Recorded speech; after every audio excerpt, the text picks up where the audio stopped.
Hi, I'm Bill Arnold. Thank you for listening to this podcast. There are many more podcasts available at myfaithradio.com.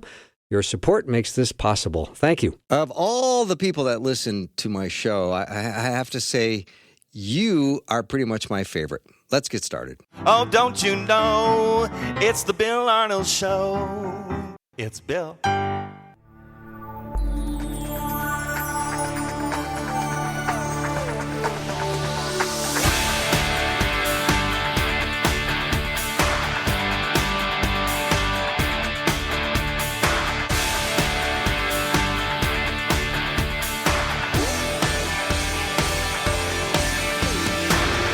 And a warm welcome to the Bill Arnold Show. I am looking forward to spending as much time as you have for me today. I've got Dr. Andy Schuttinga coming on in just a minute.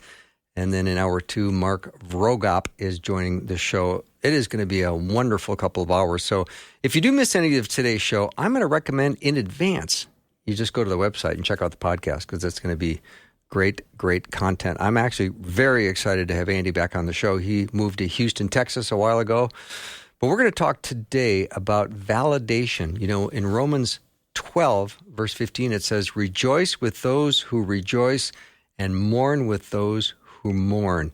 And I think it's so important. Validation is so powerful, and it's oftentimes overlooked. And it's a gift that we give each other.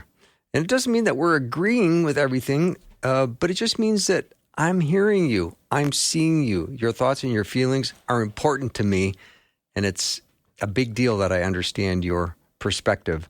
And when people feel validated, they feel loved, even if you don't know what to do next. If you say, I hear you, I see you, and I understand to the best of my ability what you're going through, it gives people this incredible gift. Andy used to be a regular guest when he lived in the Twin Cities, but he's moved to Houston, and right now he is the chair of online psychology at Houston Christian University. Andy, so glad to have you back on. Hey, it's great to be back. It really is. Yeah. Are your parents listening in Colorado? I doubt it because I forgot to tell them I was doing this today. Well, we'll give you 30 seconds to call them if you want. That would be that might be pretty fascinating radio, to be honest with you. But I think I'll tell them about the podcast, which they've listened to many times. Yeah, I hope you do. Oh yeah, for sure. Hey, Mom and Dad. Validation is such a big deal because when you validate somebody, they feel like they're worth. I matter. Thank you, and I'm so looking forward to dissecting this subject today with you. Yeah, it's a sneaky important thing that I've found over the years that some people are excellent at validation. Like it just comes naturally to them. They don't even think about it. They're just so good at, that's terrible. I feel so bad for you. Mm-hmm. Or, that makes total sense why you would feel that way. I completely get that. And then there's the rest of us who are not necessarily great at validation. And I'll be the first to tell you, this is something that I've personally been working on, trying to strengthen in my own life. And I'm not a natural validator. I'm more I had a terrible time today with this project. Oh, well, it couldn't have been that bad, right? My response is usually, how do we fix it? Or how do I convince you that your life isn't as hard as you're making it sound? Yeah. Which is totally invalidating. That's a problem solver, though. You're trying to just do what you do. I'll help you solve your problem. Yep. And sometimes that's what people want, and sometimes it is the exact opposite of what they want, or maybe need. It's a difficult balance because sometimes when you're in a work situation and someone says, "Hey, I've got this problem. It's really bothering me, and I'm not sure what to do." That may be an occasion where you just problem solve, because you might have to solve something quickly.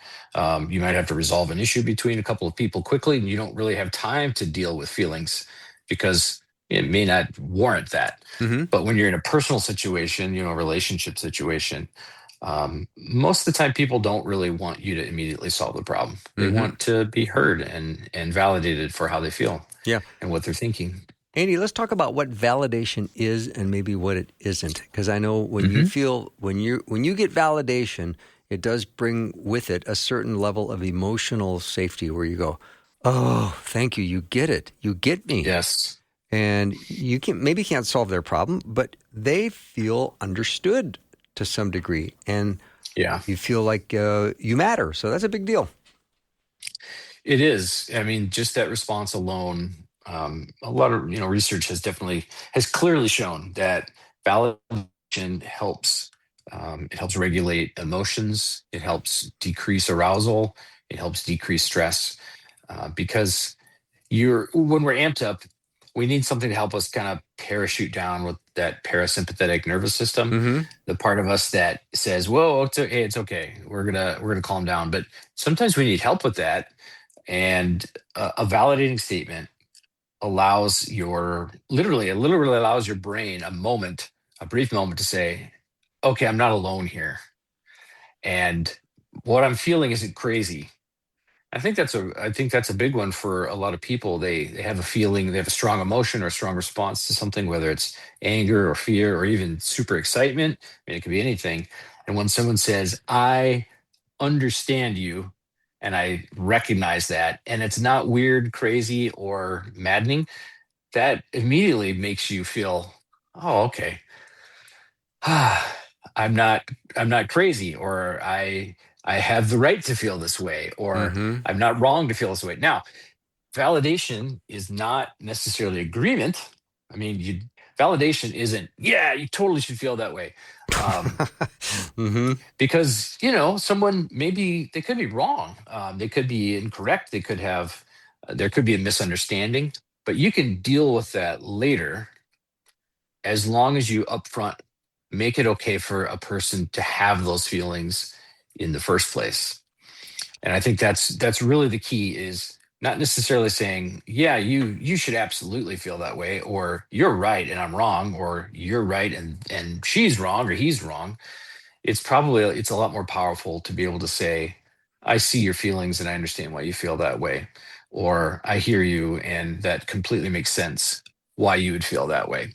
And then maybe later you can say, "I have some thoughts about this situation. Would you like to hear them?"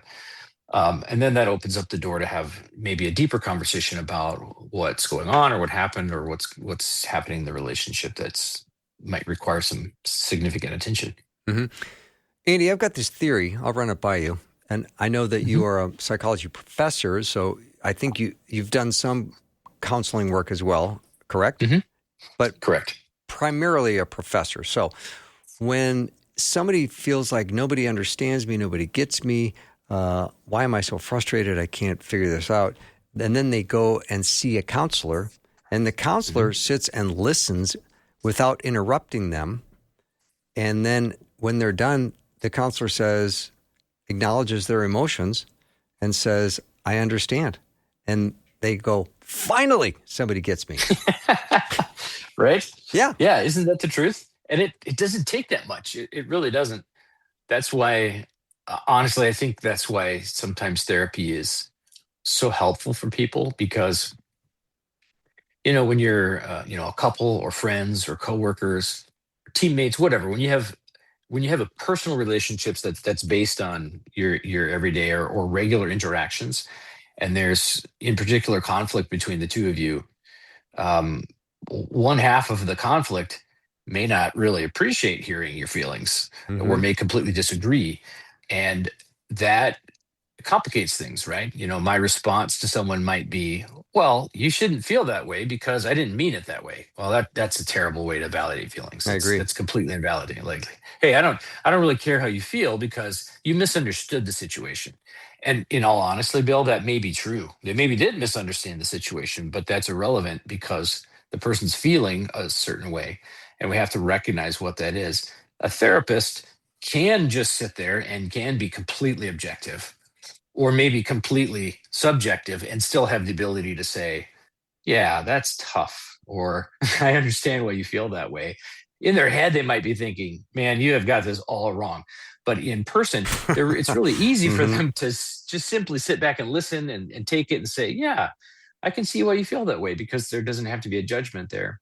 And I think that's the challenge for us individually, is how do we allow ourselves to hear someone's true feelings without judgment. And that's a big very one. hard to do. I think, and I think the closer you are to the person, the harder it is to be able to do that. Yeah, because you've got a history with that person. Sometimes it's hard to Yes. suspend your history when you're hearing something for the 29th time. Yes. So then instead that of is 100% true. instead of hearing and understanding, you're judging, and then the defenses stay nice and high. If I'm feeling judged, Yes. my defenses are up. Yes. If I feel I understood, do the same thing. defenses come down. That's exactly right. And honestly, I believe that's the case for probably almost everybody in almost every type of situation. When we feel, it's so easy to feel attacked when you're hearing someone else's feelings, and it's hard to separate that from what might be true. You might, like a husband and wife might be saying, or a mom and a son, or a mom and a daughter, or whatever relationship, whether it's family or friends. Honestly, the example doesn't really matter. When you've got two people who know each other and have a relationship of some kind, and one is really upset about what happened between them, it's very hard for the person who's maybe the offender to just kind of sit back and take the emotional onslaught that they might be getting from the other person, because they might feel like, well, this is really unfair. Your feelings are unfair, and so we feel attacked, and we feel like, well, I have to fight back, and that's our natural tendency, because, like you said, we get defensive. Like when someone is saying, you're terrible at this, you were a terrible person, and you treated me terribly. Well, we're automatically going to say, well, obviously you think I'm a bad person, and I'm not. So I'm going to fight you. And it's really easy to go down that road. Andy, would you say that most arguments sort of take on a higher escalation when the defensiveness is there and when someone doesn't feel understood? If you start with understanding, I think the conversations are always going to go better. And like you said, Andy, you don't have to agree. You just have to validate. Validation is the key. That is exactly right. And it's and what's also easy to do is, like, it sounds like you feel terrible, or it sounds like you're upset with me, but you just killed it right there, right? It sounds like you're mad, but anytime you put that 3-letter word in there, you're invalidating what you're saying, and therefore you're invalidating what the feelings are. It's remarkably simple to talk about and put on a piece of paper. But for some of us, it's remarkably hard to practice every day, because each one of us, right, we have our own things that we're particularly defensive about. If you realize that you have a bad habit of doing something and people point it out, how many of us really like that? I mean, not too many. I don't know a lot of people who genuinely say to you, thank you so much for telling me about that huge flaw in my character. I deeply appreciate it. I've met a few people like that, and half of them are really honest about it, and half of them are just lying. Right? They don't really mean that. They're just being nice because they're trying to avoid conflict. Mm-hmm. There's so many things you can say that would be invalidating. If you tell me or describe something to me, Andy, and I go, oh, you're just overreacting. Or, oh, here comes the drama. Yes. Here comes the drama. Yep. I think it's really easy. It's really easy to invalidate feelings. I'm very good at it. I've learned that over the years. I can be very effective at invalidating feelings. And why is that? And it's not intentional. No, but why is that? Are you not comfortable with people's discomfort? It depends. It's funny. If, let's say, okay, in my work life, a student comes to me and says, I'm really upset about what you said in class, and it really bothered me. I've had this happen before. Not a lot, but it's happened a few times. And in that situation, I realize I'm the person in power because I'm a professor and I have some level of authority over students. I grade their papers, and so I control a grade that they're looking for.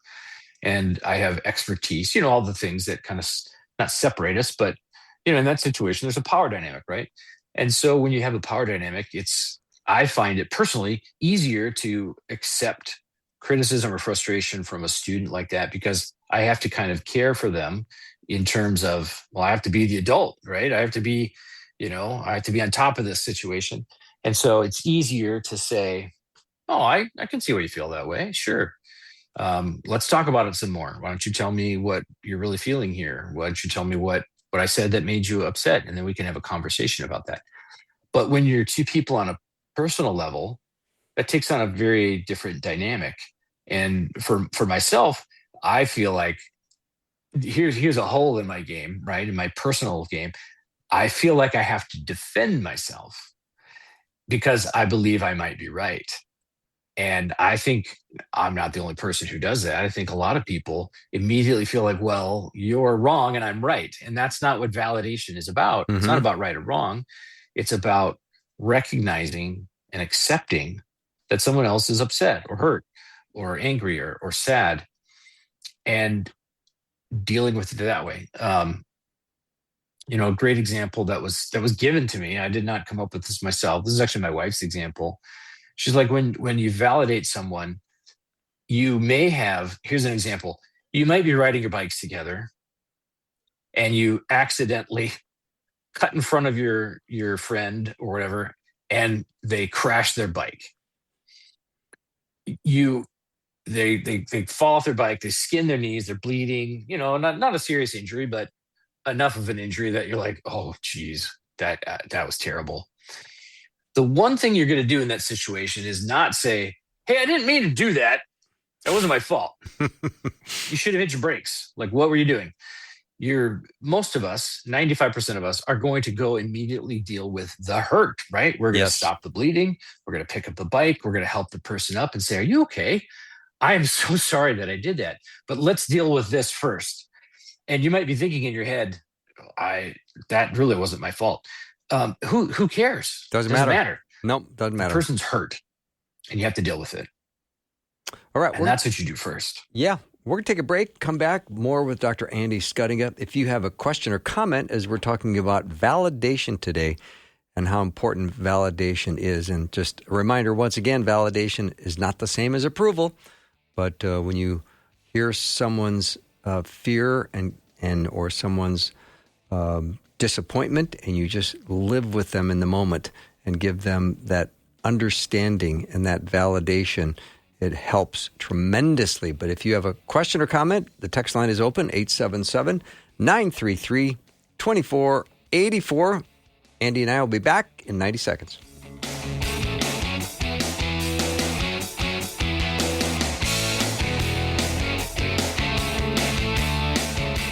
Welcome is a word said universally all over the world. Every language on the planet has their own way of making a friendly greeting. At Faith Radio, when we welcome, we really mean it. Learn more about us by requesting a free welcome pack gift. Text the word welcome to 877-933-2484 or visit myfaithradio.com to request your welcome pack today. And a warm welcome to you.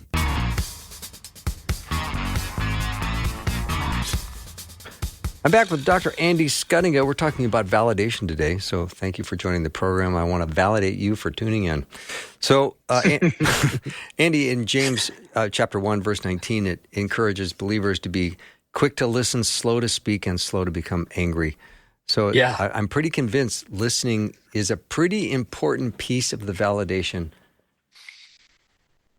Listening is so incredibly important to relationships, and everything from I just met you to, we've been married for 60 years and we can't hear very well, but we're still listening, right? I mean, it really is the key, I think, to excellent relationships at whatever level relationship that we have. It's just learning how to listen.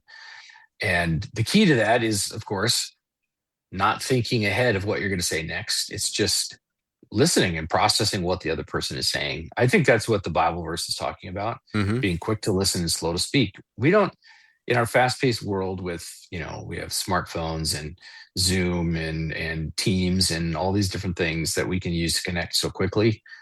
There's like pressure, I think, on us to talk fast, to get to the point, to have a response immediately.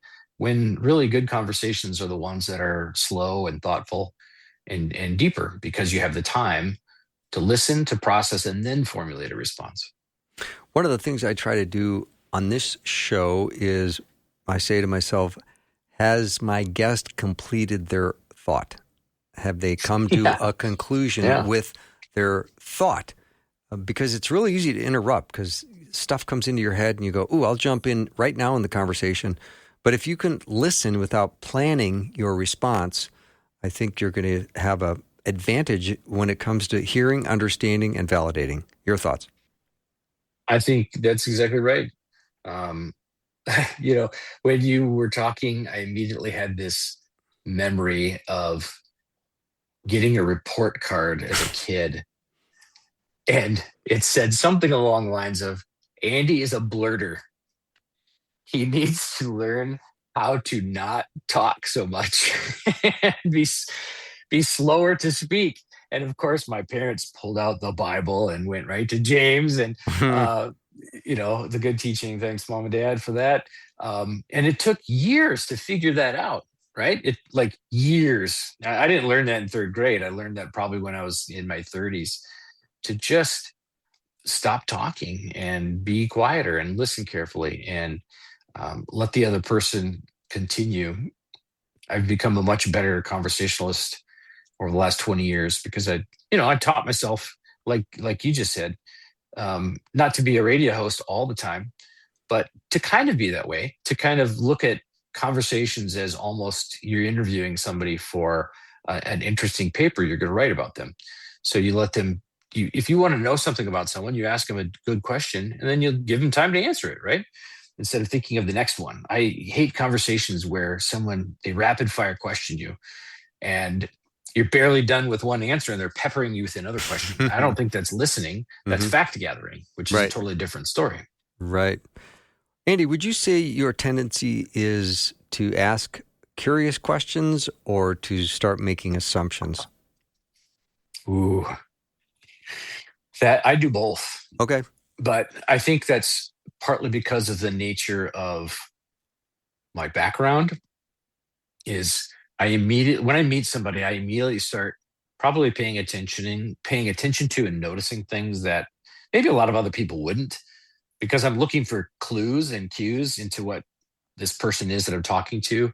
And we've only been down here for almost a year now. So I meet new people to me all the time.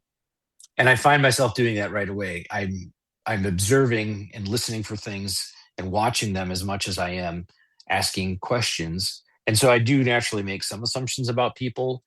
But then if I catch myself doing that, I try to ask them questions that will either, no pun intended here, validate or invalidate my assumptions.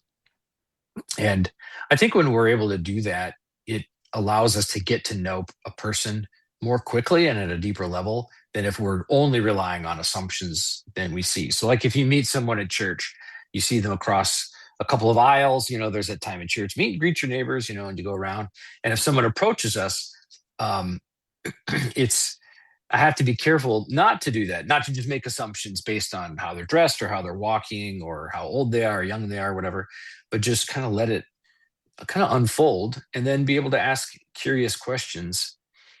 And, I think everyone can have their own set of things that they really want to know about people besides what do you do, where are you from, and what do you think about the weather? Mm-hmm. When I think of Jesus stepping into people's place, wherever they might be, I always go to John chapter 11 when Mary and Martha are trying to process Jesus arriving late, Lazarus is dead. And he gives two very different responses. To Martha, it's, I'm the resurrection and the life. And to Mary, one of the shortest verses in Scripture was Jesus wept. And I thought, am I willing to be like Jesus? I know that he loved Lazarus, so he was sad himself, but he stepped into Mary's pain with her. And he knew what was going to happen next, but he still felt that emotion, and he stepped into her pain with her. And I bet it was enormously validating for Mary in that moment. Oh, had to be. Yeah. I mean, here you've got the Son of God who is acknowledging you. in a very raw and horrible situation, right? And she was probably mad too. Like, one of them was mad. Where were you? Like, you could have done something. Right. I'm disappointed in you. And he didn't, notice he doesn't get defensive. He's like, look, lady, I can do anything I want. It'll be fine. Chill out. I mean, that's what a terrible response that would have been, right? The Bible would have been very different had Jesus acted like we do for all the things that people asked him and bothered him about. But it really is telling in that moment. What does he do? He cries with them. He shares their sorrow. And we can't always do that effectively. Sometimes people will tell us things that are horrible that we just can't empathize with. If you've never lost a parent or a sibling to death or abandonment, you can't completely put yourself in their shoes. If you talk to a victim of levels of abuse that are above and beyond what people would consider mild or heavy abuse, like, so if someone is sexually assaulted, I can't completely empathize and say, I know how you feel, because I don't. Right. There's no possible way to know that. And so we have to be careful that we're not falsely empathic with people and say, oh, I'm sure that's horrible. I mean, yeah, you can say that, of course. And that's not a terrible thing to say. But it's also okay to say, I have no idea how you feel, but it must be hard, and I'm here for you. Right? That's a way to validate someone without trying to kind of appropriate their emotions for yourself. Mm-hmm. Andy, if you're going to go through any change in life, and if I was trying to encourage you to change something in your life, and I was a trusted friend, and you were seeking my input, if I allowed you to feel understood and accepted for where you were at that time, that would create a safe space for you to grow, wouldn't it? I think it would. Yeah. Because you're opening up a door of non-judgmental assistance. And I think that's a hallmark of real friendship and trust to be able to do that. And it also shows care for someone to say, I see you doing something that's hurtful to other people or to me, or it's hurtful to you. When you do X, maybe when you treat people like this, here's what happens. And I don't know if you see that or not. When you come at them from the angle of understanding how they might feel, I think that can be a very powerful way to open up doors for people to have new understanding of themselves. And can't you just keep teasing out with more questions? Help me understand this a little bit better. And that's not a threatening question. That's an invitation to say more.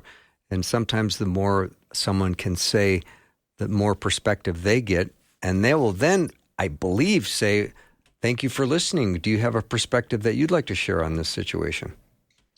Yeah, that's exactly right. And to add to that is we never want to go, I shouldn't say never, but we generally don't want to see it up so that we get to say our point later, right? You never want to go in and be like, I'm going to let you share all your feelings so that I can share mine too, right? It's not quid pro quo. We're like, well, you get to say 5 bad things about me, so then I get, okay, now it's my turn. That also is an invalidator of everything that was said, because now you're just letting them know, I gave you your chance to speak so that I can have my turn. And that's never going to go well. Like if you're having a disagreement with somebody or conflict with them, you might want to save your part for later. That might be a different conversation at a different time, instead of kitchen sinking and be like, well, if you're going to bring all this stuff up, then I'm throwing my stuff in too. And we're just going to fight about a whole pile of stuff at the same time. And that's a less effective way to get things done with other people. And Andy, I would say validation and trust are side-by-side companions. I think that's absolutely true. Because if someone's invalidating your feelings, why would you trust them? Yeah, there is emotional safety there. Right. They're clearly telling you your feelings don't matter, really. And I've done this. Like I know this from both sides. I mean, everyone could say, well, I've had my feelings invalidated many times, but it's also important to recognize when we do it too. I mean, I know that I've done this. I've been told that. And it's a terrible feeling to know that you do that. All right, you got me thinking. So I'm going to take a short break because that's what we do around this time of the hour.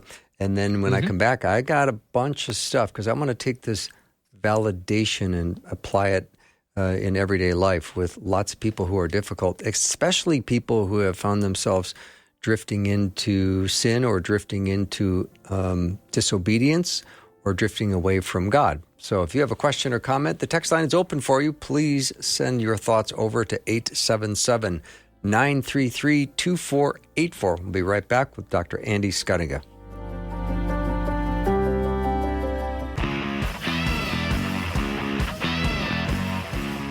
My guest is Dr. Andy Schuttinga. He is the chair of online psychology at Houston Christian University. So glad to have him talking today with me about validation. And Andy, validation clearly one of the greatest forms of love because we're saying, I hear you, I see you, you matter. All that is great. But what if someone's wanting validation for some sinful behavior or lifestyle or fill in the blank? We're pretty much saying validation is not approval, but how do we give them this loving validation and maintain a healthy boundary? Yeah, that's a great question. And it's something that it's hard to do because nobody really wants to go find things about other people to tell them to stop doing. And when you have a relationship, if it's built on trust and mutual support, that might be a little bit easier, but it's still hard to do that. I think probably the best way is with so many things is just to be honest with somebody and be direct but to do that in a kind way.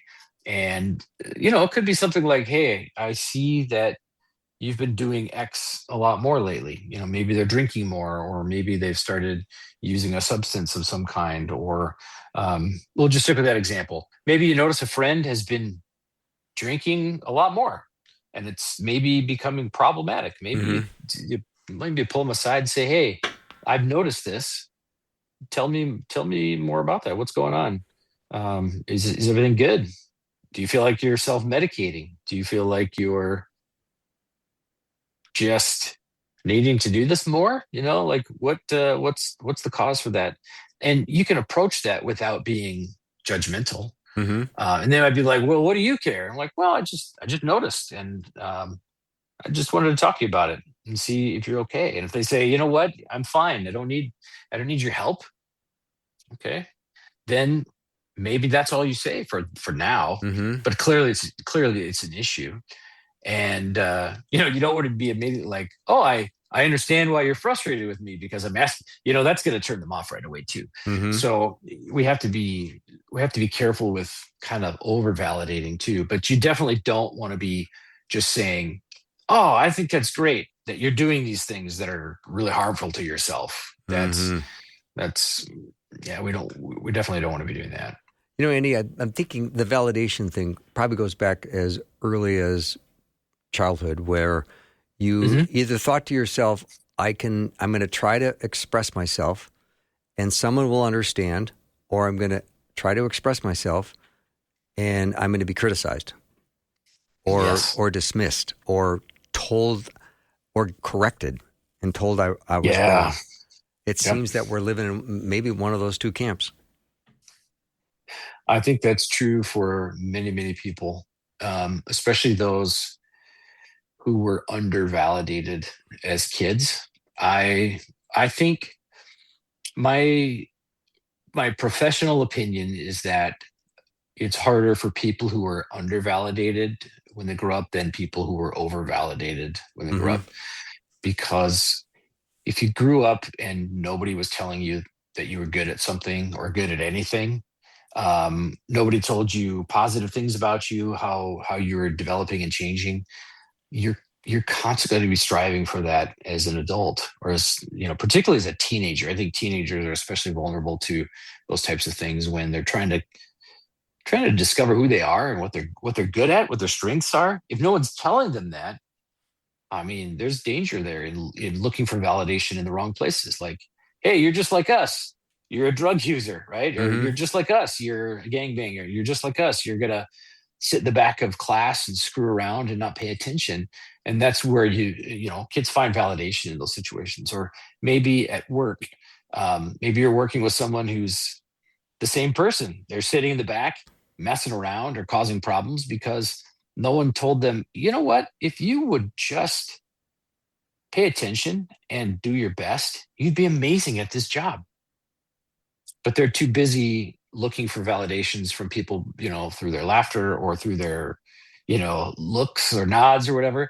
I think it's a real danger. And I think as parents and teachers and caregivers of younger people, we have to be vigilant that we are building people up and not tearing them down. And there's always that. Sometimes in Christian communities, we're like, well, we can't let any heads get too big. You don't want people to get too full of themselves because that's not glorifying to God. And I think there's a danger in overdoing that and never validating people for what they're doing. Because validation isn't like, I think what you're getting at here is it's not just individual, I'm validating your feelings, but we also look for validation for, am I a good and valuable person in society? Do I have skills and talents that are usable in different places? And if we don't have anyone telling us that, man, that's tough. That's really tough. Well, nobody did it better than Jesus. I think of the woman at the well. I loved that. I love that passage. He didn't start with condemnation. He didn't say, well, look at, you're on your sixth man. You've had 5 husbands, and the one you're with now, you're not married to. He started just engaging in conversation, and he listened and he asked questions. And then at that point, then he just revealed to her that he knew what was going on in her life. And then he invited her to drink from this living water that only he can offer. And that's when she started to be transformed. Or you look at Bartimaeus, the blind beggar. His friends are yelling at him, leave him alone, stop yelling. And Jesus stopped because the creator of the universe stopped because one desperate guy needed help. Yeah. And he asked for it, right? He was kind of bearing his soul saying, I need your help. Somebody help me. Yes. And if we say, hey, pipe down over there. Yeah. Again, you would never do that to somebody who just crashed their car. I mean, if you see a car accident and you're there and you stop, you don't get out and say, can you move so we can go? Right. No. You say, how can I help you? Amen. Do you need help? Or now sometimes, we have people on a sidewalk who say, I need your help. Can you give me some money? Okay. I don't think validation of them is just saying, here's $20, just, go help yourself. That's a whole different thing. We could spend a whole hour talking about the philosophy of how to help people in those situations. Absolutely. Yeah, absolutely. Right. But when you think of Bartimaeus, I mean, he gets to Jesus and then Jesus says, what do you want me to do for you? And I love that question because he's continuing to engage with Bartimaeus and he's giving him dignity. He's saying, yes, I'm going to validate you and you go ahead and tell me what you want me to do because you matter. Yeah. It's like in Proverbs, the Proverbs 20 verse 5, the purposes of a person's heart are deep waters, but one who has insight draws them out, which is exactly what you're talking about. So we can pull things out of people and that can be incredibly validating. Yeah. When you say to somebody, I understand that what you went through, your experience is real and whatever emotions you're having, they're making sense to you. then you're validating somebody. Yeah. I mean, if you had a mouse in your basement and you're standing on your washing machine because you're too chicken to do anything about it, I could say that's a real experience, Andy. And whatever emotions you have, they're making sense to you right now. So I'm going to validate those. I'm not going to say, oh, what kind of big baby are you? You're not going to take care of a little mouse in your house? But exactly. But it's comforting to have that kind of validation where you're just saying, you matter, I'm with you, and I get it to the best of my ability. Like, oh, you're scared. Like you're scared. Right. And they will say, yes, I hate mice. I'm terrified of mice. Yes. You can say, okay, well, do you want my help? Isn't that so much more powerful than it's kinder. It's kinder. What are you doing? Yes. It's just a mouse. I'll stomp on it. You'll never catch it doing that. Or I'll grab it. Well, good luck. You probably won't do that. But I can help you, right? Or just get over it, right? Yeah. There's so many ways we can invalidate people's feelings. Some of them are really obvious and some of them are incredibly subtle. But they all do the same thing, right? They take away the validity, the meaning of another person's feelings. And it's just an unhelpful way of doing life with other people. Yeah. Don't we want to be around people that largely understand us, and that if we have an issue, we go to someone that we know will create emotional safety for us, that will help us in our time of processing whatever it is we're going through. Mm-hmm. I agree. And I think that's part of why we're drawn to people who are like us, because we can almost sense that they've had similar experiences to us. And it doesn't take long to figure out if they have or not. Mm-hmm. I mean, we've lived all over the United States and in different parts of the world, and it doesn't matter where you're at. People are the same. People are people, human beings. We're all created in God's image, so we're all the same on a lot of levels. But it doesn't matter where you're at. When you talk to people a little bit and you start to see those commonalities, you're drawn to them because they can understand me. They're going to understand what it's like to move to a new city, or what it's like to experience life, in another country, or life with 6 kids versus 1. People are drawn to similarities in others because it provides them with a very basic level of validation. Like, when you see someone who's experienced life like you, that in itself is validation, because you say, aha, see, I'm not the weird one. There's other people like me who understand what I've gone through, or understand what I may be going through right now. And I know I can rely on them. And hopefully they are empathic people who are good at validating your feelings. Mm-hmm. All right, Andy, we're going to take one more break. When we come back, I want to talk about how validation is going to always reflect God's character, because that's what he is, who he is. So we'll be right back with Dr. Andy Schuttinga. If you have a comment, I see one just popped up here on the text line. We'll address that when we come back. 877-933-2484.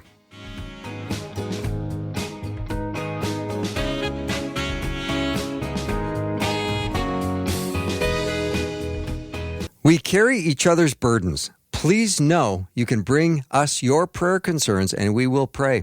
Share your prayer requests with the Faith Radio team by texting or calling 877-933-2484, or share your prayer requests with the Faith Radio staff and listeners at myfaithradio.com.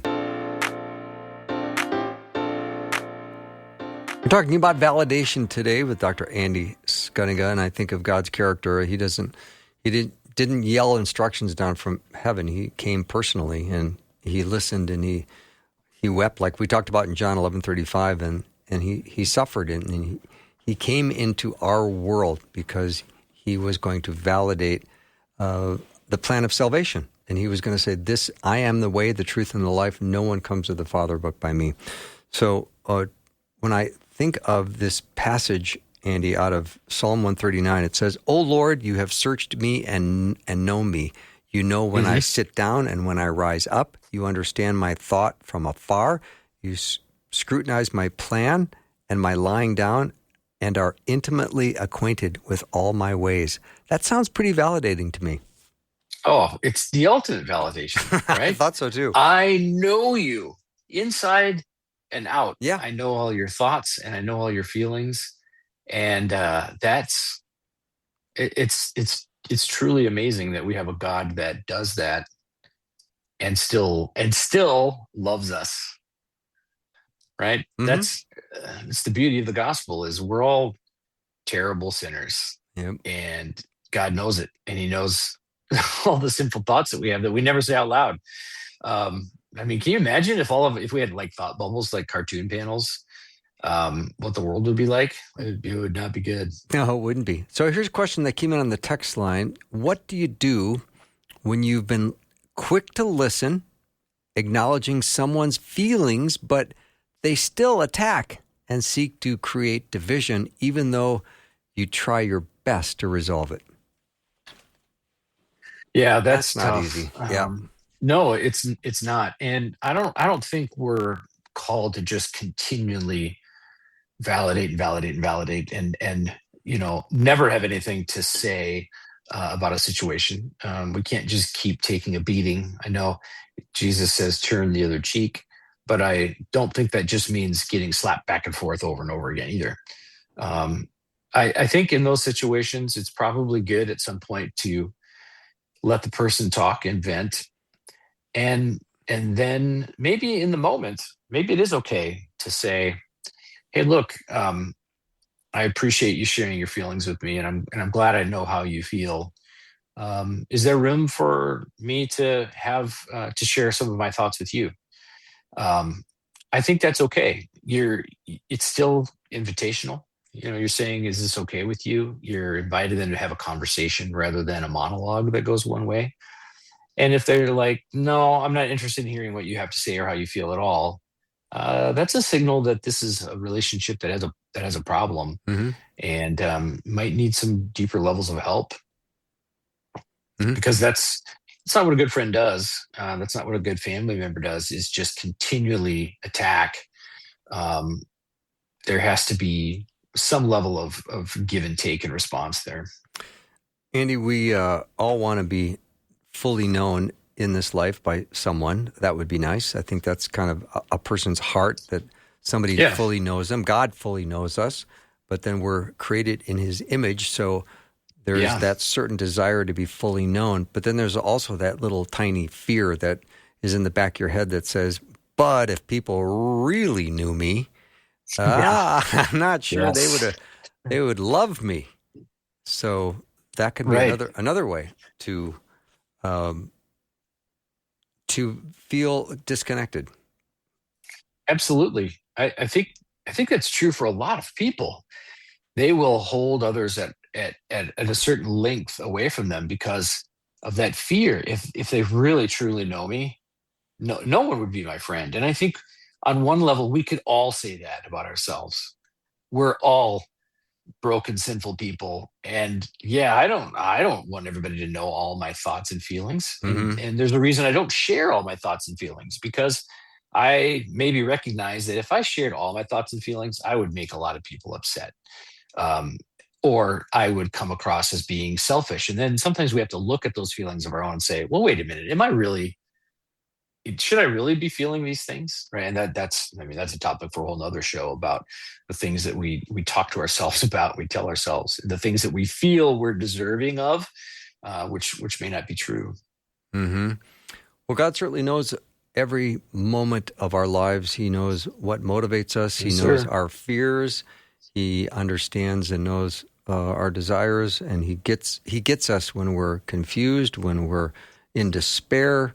We have the perfect Savior who also is the perfect friend and the perfect listener. And if we don't take full advantage of the gates of heaven being open to every conversation we have, we aren't fully using God's beautiful ears, and we need to talk to Him all the time. That's right. All right. He's never going to invalidate our feelings. No, that's so true. Just not His nature. All right, Andy, great to have you back on. Thanks for doing the show today. Have a great rest of your day. Pleasure to be back. Thanks. Dr. Andy Schuttinga has been my guest. We're going to take a little break, and then when we come back, Mark Vrogrop is going to join the show, And he's an author, and he's going to talk about waiting and how waiting is hard to do, but it's pretty important too. We'll be right back.